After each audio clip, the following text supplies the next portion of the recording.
এসএজিসি science club আয়োজিত 15ই October হতে 17ই অক্টোবর পর্যন্ত ফার্স্ট এসএজিসি সায়েন্স ফেস্টিভ্যালের দ্বিতীয় দিন আজ। 3 দিনব্যাপী এই সায়েন্স ফেয়ারে থাকছে project display, olympiads, Rubik's cube, sudoku competition, science based quiz এবং ওয়াল ম্যাগাজিন সহ আরও অনেক কিছু। আপু, তোমার নাম এবং ইনস্টিটিউশনের নামটা? আমি Zerin Tasnim, Holy Cross college থেকে। জি, তোমরা যে এই যে প্রজেক্টটি করেছো, এই প্রজেক্টটি মানে কিভাবে কাজ করে সে সম্বন্ধে আমাদের কিছু বলুন। আমার প্রজেক্টটা মূলত ফ্লাড অ্যালার্মিংয়ের ওপরে, যেটা বন্যার পূর্বাভাস সম্পর্কে মানুষকে সচেতন করবে। আমরা জানি যে ফ্লাড মূলত গ্রাম অঞ্চলে বেশি হয়ে থাকে, তো আমরা এটা তৈরি করেছি যেখান থেকে মনে করেন এলাকার মধ্যে পানি প্রবেশ করার চান্স বেশি থাকে সেই জায়গায় সেট করার জন্য।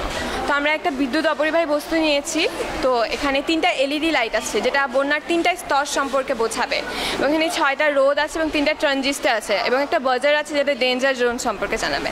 তো আমরা জানি যে পানি নিচ থেকে উপরে ফেপে ফেপে ওঠে বন্যার সময়, যখন নদীর পানি বেড়ে যায়। তো যখন ফার্স্ট স্টেপে আসবে তখন একটা গ্রিন লাইট জ্বলবে, যেটা থেকে সেই এরিয়ার মানুষ বুঝতে পারবে যে বন্যা হওয়ার একটা আশঙ্কা আছে, যে বন্যা হতে পারে, তো তারা নিজের প্রস্তুতি নিয়ে রাখবে। তারপর পানি যখন আরও বাড়বে, এরিয়ার মধ্যে প্রবেশ করা শুরু করবে, তখন ইয়েলো লাইট জ্বলবে। তখন সবাই বুঝতে পারবে যে হ্যাঁ, আমাদেরকে এখন এরিয়া ছাড়তে হবে, যাতে একটা নিরাপদ স্থানে যেতে পারি এবং নিজেদেরকে সেভ করতে পারি। তারপরে যখন পানি আরও বাড়বে, একটা ডেঞ্জার জোন, যে ওই এরিয়ার কারো থাকা যাবে না, তখন রেড লাইট জ্বলবে অ্যান্ড পুরা এরিয়া একটা অ্যালার্ম বাজবে, মানে যেটা থেকে মানুষ একটা সতর্ক হতে পারবে এবং নিজেদেরকে প্রোটেক্ট করতে পারবে। এটা অনেক চিপ প্রাইসে আমরা করতে পারি, বিকজ আমরা জানি যে বাংলাদেশের প্রত্যেকটা মানুষের আর্থিক অবস্থা সেম না, তো সবাই খুব বেশি খরচ করে করতে পারে না। তো একটা এরিয়ায় যদি 1000 মানুষও থাকে, তারা যদি সবাই 10 to 20 টাকা করে দেয়, তো এটা যদি 1300 থেকে 1500 টাকার মধ্যে হয়, তো এটা একটা এরিয়াকে সেভ করার জন্য যথেষ্ট। কথা বলছি এসএজিসি সায়েন্স ক্লাবের প্রেসিডেন্ট মানবী সরকার সেতুর সাথে। আপু, তোমার প্রথম সায়েন্স ফেয়ার তুমি অর্গানাইজ করছো অ্যাজ এ প্রেসিডেন্ট, তো তোমার অনুভূতিটা কি? প্রথমত এক্সপিরিয়েন্স হচ্ছে অনেক ভালো, অনেক কিছু শিখছি। মেইনলি আমি একটা লিডারশিপ দেওয়ার যে ক্যাটাগরিটা সেটা শিখতে পারছি। জি, আমি বুঝতে পেরেছি যে লিডারশিপ দেওয়ার ক্যাপাবিলিটিটা তোমার ভিতরে আছে, এবং তোমার টিচাররা তোমাকে কিভাবে হেল্প করেছে বলে আর কি টিচারদের কাছে কী ধরনের হেল্প পেয়েছো তুমি? আমি বলবো যে আমাদের কলেজ পুরাটা ইনস্টিটিউশনের প্রত্যেকটা মানুষ আমাকে অনেক হেল্প করছে। যেমন ড্রাইভার আঙ্কেল থেকে শুরু করে পুরো প্রিন্সিপাল স্যার পর্যন্ত সবাই আমাকে অনেক হেল্প করছে। সত্যিকার অর্থে আমরা কষ্ট করছি, কিন্তু আমাদের ইনস্টিটিউশন সম্পূর্ণ সাপোর্ট আমাদের দিয়েছে, এটা হচ্ছে সবচেয়ে বড় কথা। এই মেলায় আসতে পেরে আপনার অভিজ্ঞতা কি, এবং এই মেলায় কি নতুনত্ব কিছু খুঁজে পেয়েছেন?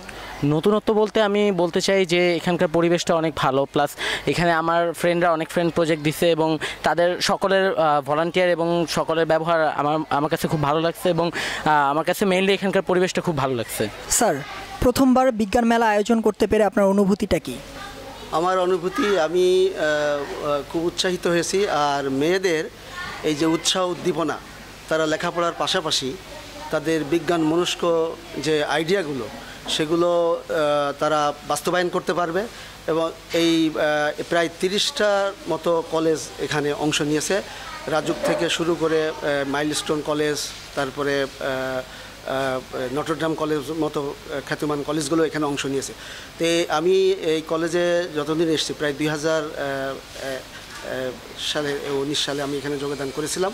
তো সেই অবধি থেকে দেখছি যে এখানে বিজ্ঞান মনস্ক যে মনোভাব, এবারে উৎসাহ উদ্দীপনার দিকে আমি খুবই উৎসাহিত যে মেয়েদের এত উৎসাহ উদ্দীপনা, বাইরের কলেজগুলো তারা আসতে চাচ্ছে। তো এই জন্য আমি খুবই আনন্দিত, এবং তারা এটা করতে পেরে আমি মনে করি তাদের বাংলাদেশকে অনেক অবদান রাখতে পারবে, তাদের যে আইডিয়াগুলো সেটা প্রতিষ্ঠা করতে পারবে, এটা আমি খুব খুশি হয়েছি। জি স্যার, প্রথমবার সায়েন্স ফেয়ার করতে পেরে আপনার কি ধরনের প্রতিকূলতার সম্মুখীন হতে হয়েছে? তো প্রথমত আমাদের এটা এই কার্যক্রমটা করতে গেলে, আমরা যখন এটা কার্যক্রম শুরু করি দেখেন যে একটা বিগ বাজেট থাকে এখানে, যেটা স্পন্সরের মাধ্যমে এটা করা হয়। তো এটা করতে গিয়ে যেহেতু এটা প্রথমবার, তো আমরা স্পন্সরটা পেয়েছি, পরবর্তীতে পেয়েছি। তো এটা প্রথম অভিজ্ঞতা হিসাবে আমাদের একটু হয়তো বেগ পেতে হয়েছিল, কিন্তু আমরা সেটা পেয়েছি। তো এটা করতে গিয়ে আমরা একটু সময় নিয়েছিলাম, কিন্তু সেই ক্ষেত্রে আমাদের আর বাকিগুলো আমাদের অনুকূল ছিল সব কিছু। স্যার, আরেকটা কোশ্চেন ছিল, সেটা হলো আপনাদের মানে নেক্সট প্ল্যানটা কি? নেক্সট প্ল্যান যে আমরা ছাত্রীদের এত উৎসাহ উদ্দীপনা, এটাকে আমরা অব্যাহত রাখবো, এবং পরবর্তীতে আমরা এটা যাতে আরও জাতীয় পর্যায়ে ব্যাপকভাবে এটা করা যায়। এবং পরবর্তীতে আপনারা জানেন যে বাংলাদেশের জিন প্রযুক্তিতে যে অবদান রেখেছে, এরকমভাবে আমরা ছাত্রীরাও যাতে বিভিন্ন সেক্টরে এবং তারা অবদান রাখতে পারে এবং সেই কার্যক্রম যারা চালিয়ে যেতে পারে এবং সেই উদ্দীপনা তাদের মধ্যে আছে, আমরা পেয়েছি সেটা, সেই বিষয়ে তাদেরকে উৎসাহিত করব এবং আমরা যা কার্যক্রম করার দরকার সেটা আমরা করব। এ ধরনের বিজ্ঞান মেলার যে প্রজেক্টগুলো হয়, এই প্রজেক্টগুলোর বাস্তবায়নে আমাদের এবং সরকারের কি করা উচিত বলে আপনি মনে করেন? হ্যাঁ, এখান থেকে যে প্রজেক্টগুলো আসবে আমি মনে করি সেগুলোকে যদি সরকার উৎসাহ উদ্দীপনা দেয় এবং তাদেরকে উৎসাহিত করে, এবং এখানে অর্থনৈতিক একটা বিষয় আছে, তাদেরকে এই ক্ষুদে বিজ্ঞানী, যদিও আমরা জানি যে এই আইডিয়াগুলো হয়তো খুবই তাদের ক্ষুদ্র আকারের, কিন্তু এটাকে যদি বাস্তবায়ন করা হয় এবং সরকার যদি উৎসাহ দেয়, এগুলো একসময় ওই যেভাবে আমরা জিন প্রযুক্তিকে এগিয়ে নিয়ে সামনে গেছি, এরাও একসময় সেরকম একটি পর্যায়ে অবদান রাখতে পারবে। এই জন্য আমি মনে করি সরকারকে এখানে এগুলো উৎসাহিত করা উচিত, আর এরা জাতীয় পর্যায়ে অংশ নেবে সেটাও আমরা আশা করি। এ ধরনের বিজ্ঞান মেলা তরুণ প্রজন্মকে বিজ্ঞান মনস্ক করে গড়ে তুলবে, এ প্রত্যাশা সবার। তানজিয়া শ্রেয়া, সহকর্মী অনিমের সাথে, এসএসজিসি প্রাঙ্গণ, ঢাকা।